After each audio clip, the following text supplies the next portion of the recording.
नमस्कार साथियों। दुनिया के हर देश में जादूगर पाए जाते हैं। उसमें से कुछ छोटी मोटी कला दिखाकर लोगों का मनोरंजन करके पैसे कमाते हैं।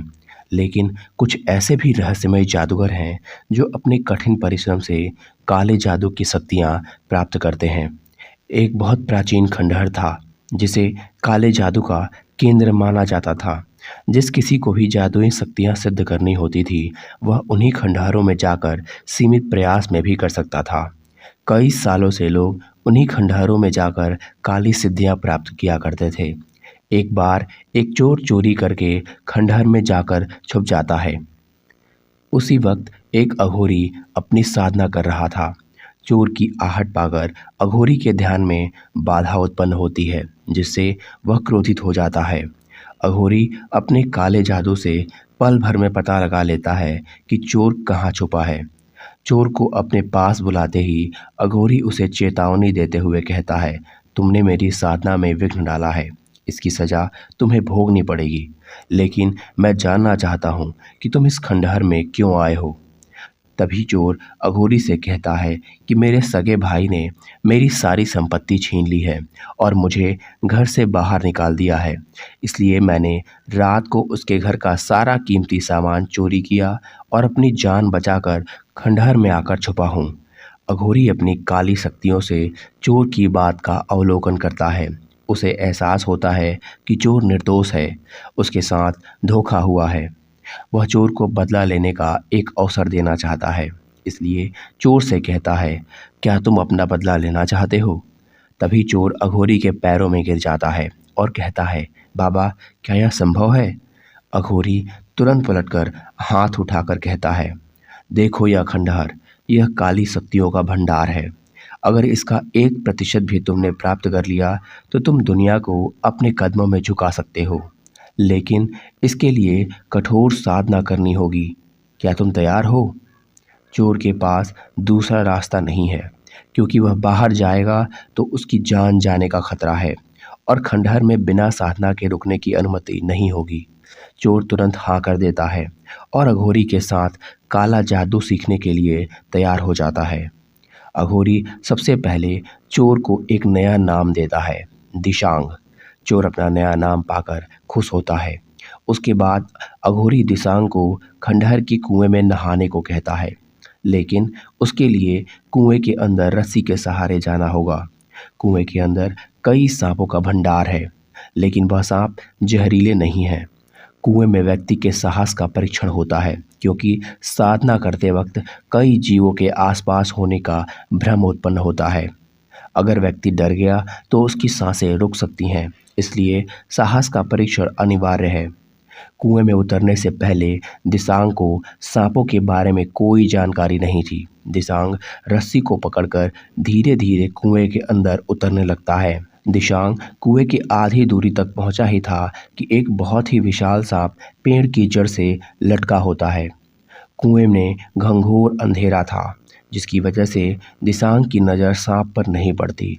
दिसांग सांप से बिना डरे नीचे उतरता जाता है। कुएं के पानी के करीब पहुंचते ही उसके गले में एक सांप धीरे से चढ़ जाता है। दिसांग को सांप की वजह से गुदगुदी होने लगती है। जैसे ही वह अपने गले में हाथ लगाता है, उसे पता चलता है कि यह कोई सांप है। दिसांग का हाथ तुरंत रस्सी से छूट जाता है और वह कुएं के पानी में जा गिरता है। कुएं के पानी में गिरते ही हजारों सांप उसके शरीर से लिपटने लगते हैं। दिसांग डर की वजह से चिल्लाने लगता है। तभी ऊपर से अघोरी की आवाज़ आती है, यह तो केवल पहली सीढ़ी है जिससे तुम घबरा गए, अभी तो बहुत सी परीक्षाएं होंगी। अघोरी की बात सुनते ही दिसांग को हिम्मत आती है। उसे समझ में आ जाता है कि यह सांप उसे नुकसान नहीं पहुंचाएंगे, वरना अघोरी उसे नीचे कभी नहीं आने देता। वह अपने आप को शांत करता है और कुएं के पानी में डुबकी लगाकर रस्सी के सहारे ऊपर आने लगता है। ऊपर आते समय कई सांप उसके जिस्म से होकर गुजरते रहते हैं, लेकिन वह शांति से ऊपर चढ़ता जाता है।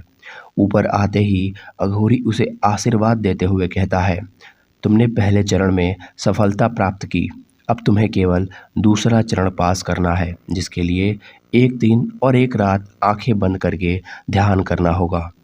साधना के दौरान तुम एक अलग ही दुनिया में प्रवेश कर जाओगे, जहां हर पल तुम्हें कई खतरे दिखाई देंगे, लेकिन वास्तविकता में वह मायाजाल होगा। दिसांग उत्साहित होकर कहता है, सांपों की तरह न बाबा।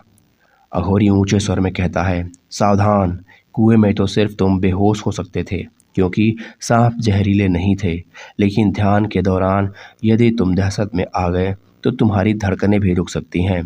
यह कोई आम साधना नहीं है। इस साधना की वजह से हम अपने इच्छा अनुरूप कोई भी कार्य कर सकते हैं। दिसांग को अघोरी की बात से रास्ते की उलझन का पता चल जाता है, लेकिन उसने पहले चरण में सफलता प्राप्त की थी, जिससे उसका मनोबल बढ़ चुका था। अब वह काले जादू के दूसरे चरण के लिए एक आसन में बैठ जाता है और अघोरी के दिए हुए मंत्र का उच्चारण करने लगता है। दिसांग धीरे धीरे शून्य हो जाता है। उसकी सांसों की गति धीमी हो जाती है और उसके माथे में एक दिव्य रोशनी दिखाई देने लगती है। अगले ही पल दिसांग अलग ही दुनिया में प्रवेश कर जाता है। यहाँ दैत्यकार जीव दिखाई देते हैं, इतने बड़े बड़े पक्षी कि बड़े से बड़े हाथी को भी अपने पंजों में दबाकर ले जाएं। दिसांग साधना की वजह से अवचेतन मन में भी चेतन अवस्था में रहता है। वह धीरे धीरे आगे बढ़ता है।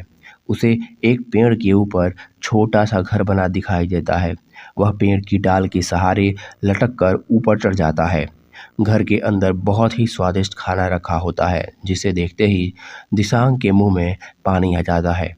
वह खाना खाने बैठ जाता है, लेकिन जैसे ही वह पहला निवाला अपने मुंह में डालता है, खाना उसके गले में फंस जाता है। वह गले से खाना निकालने के लिए छटपटाने लगता है।